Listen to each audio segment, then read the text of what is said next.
Së pari ju gjithë e dini që ne kemi pasur në plan të bëjmë pakon për përballje me inflacion 2.0, mirë po kjo nuk mundësua për shkak se u shkaktuan zgjedhjet e parakoshme, të panevojshme, me qenë se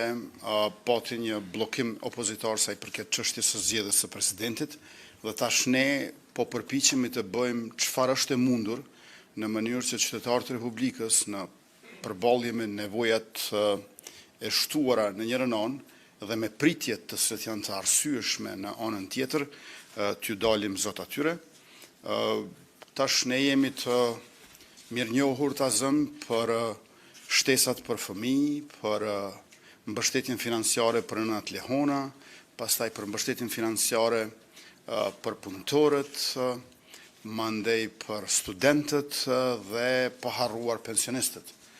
Ta zëm për 5 vjet, qeveria jonë ka mbështetur 7 herë gjithsej pensionistët me mbështetje të njëhershme 100 euro. Pensionin që e kemi gjetur bazik 90 euro, e kemi bërë 150 euro, që është për 2/3 më i lartë se që kemi gjetur. Pra, rritjen ekonomike të vendit tonë nuk e mbajmë për shtet,